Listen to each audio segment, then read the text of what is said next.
25 लाख इतका खर्च मुंबई महापालिका फक्त एका व्यक्तीच्या सोशल मीडिया प्रसिद्धीसाठी करणार आहे आणि ती व्यक्ती दुसरी तिसरी कोणी नसून त्या आहेत मुंबईच्या महापौर रितू तावडे। आणि आज याबाबतच पालिकेच्या स्थायी समितीसमोर प्रस्ताव मांडला जातोय।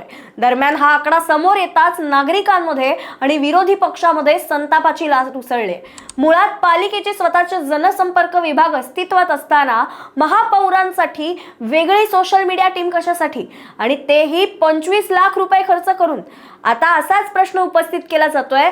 खरं तर देशातील सगळ्यात श्रीमंत महापालिकेत हा खर्च का आणि कशासाठी होतोय याचबद्दल आता सविस्तर जाणून घेऊयात। दरम्यान चॅनलवर नवीन आला असाल तर सबस्क्राइब करा आणि माझा व्हिडिओ आवडला तर लाईक शेअर कमेंट करायला विसरू नका। मुंबईच्या महापौर रितू तावडे या एका निर्णयाने पुन्हा एकदा वादाच्या भोवऱ्यात अडकल्यात। मुंबईच्या महापौर तावडे या सोशल मीडियावरती लाईक्स मिळवण्यासाठी तब्बल 25 लाख रुपये खर्च करणार आहेत। मुंबई महापालिका आता रितू तावडे यांच्या सोशल मीडिया प्रसिद्धीसाठी एक नवीन टीम घेऊन आली।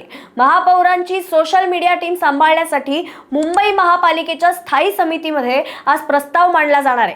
मालिकेच्या या निर्णयाकडे सगळ्यांचंच लक्ष लागलंय की आता नेमका प्रस्ताव काय आहे ते सांगते। 19 ऑगस्ट रोजी मुंबई महापालिकेच्या स्थायी समितीसमोर एक निविदा प्रस्ताव ठेवला जाणार आहे। यानुसार 1 ऑगस्ट 2024 ते 31 जुलै 2027 या एका वर्षाच्या कालावधीत महापौरांच्या सोशल मीडिया प्रसिद्धीवर 25,12,786 रुपये खर्च केले जाणार आहेत। म्हणजेच महिन्याला सुमारे 2,10,000 रुपये आणि दिवसाला जवळपास 6,900 रुपये।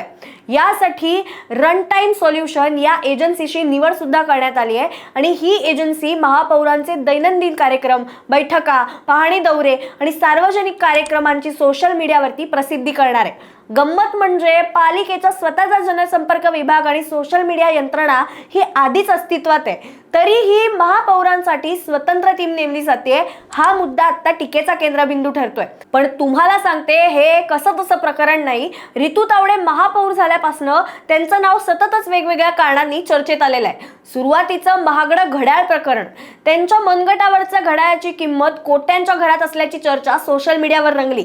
यावर तावडे यांनी घड्याळ रोलेक्सचं नसून मायकल कोर्स या कंपनीचं असल्याचं स्पष्टीकरण दिलं होतं।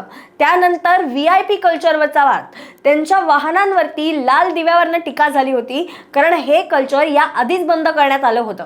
त्यानंतर महापौर बंगल्याच्या डागडुजीचं काम, ज्याचा खर्च तर लाखात नाही कोट्यांमध्ये होता। दरम्यान मनसेचे नगरसेवक यशवंत किलेदार यांनी यावर आधीच टीका केली आहे। मुंबईकर यासाठी टॅक्स भरत नाहीत, पालिकेने रस्ते, रुग्णालय, शाळा, साफसफाई आणि नगरी सेवांवरती पैसे खर्च करावे अशी त्यांची भूमिका आहे। त्यामुळे 25 लाखांच्या या प्रस्तावावरती टीका होताच रितू तावडे यांनी आज स्वतः स्पष्टीकरण दिलं। त्यांच्या मते हे कॉन्ट्रॅक्ट काही नवीन नाहीये, गेले 2-3 वर्षांपासून हीच कंपनी महापालिकेचं प्रसिद्धीचं काम बघतेय आणि MyBMC पोर्टलवरनं महापौरांचा दैनंदिन कार्यक्रम आधीपासूनच दाखवले जात आहेत। त्यांच्या म्हणण्यानुसार आपली मागणी फक्त इतकीच होती की हीच व्हिडिओग्राफी, फोटोग्राफीची यंत्रणा दिवसभर आपल्या सोबत असावी, जेणेकरून दलनाबाहेरचं लोकांना भेटतानाचं कामही प्रसार माध्यमांपर्यंत पोहोचलं पाहिजे। यासाठी आपण पत्र दिलं, टेंडर कोणाला द्या किंवा मदत वाढवा असं काही पत्र दिलेलं नाही, असं त्यांनी स्पष्ट सांगितलं। या संपूर्ण प्रक्रियेत महापौरांचा कोणताही हस्तक्षेप नसून वारंवार आपलं नाव घेऊन राजकारण केलं जात असल्याची खंत सुद्धा त्यांनी व्यक्त केली। एकंदरीतच महागडा घड्याळ, वाहनांवरचा लाल दिवा, बंगला डाचगुरुजी प्रकरण या सगळ्याचमुळे मुंबईच्या महापौर रितू तावडे यांचं नाव गेल्या काही महिन्यात सतत वेगवेगळ्या वादांची जोडलं गेलंय आणि आता त्यात भर पडली आहे या नव्या मुद्द्यामुळे, जेणेकरून नागरिकांमध्ये आणि विरोधी पक्षांमध्ये संतापाची लाट उसळली। तुम्हाला याबाबत काय वाटतं? महापौरांचा सोशल मीडिया प्रसिद्धीसाठी पालिकेने 25 लाख खर्च करणं योग्य आहे का, की हा पैसा नागरिकांच्या सुव्यवस्थेसाठी खर्च व्हायला हवा? आम्हाला कमेंटमध्ये नक्की सांगा आणि अशाच विश्लेषणांसाठी पाहत रहा प्राईम टाइम महाराष्ट्र।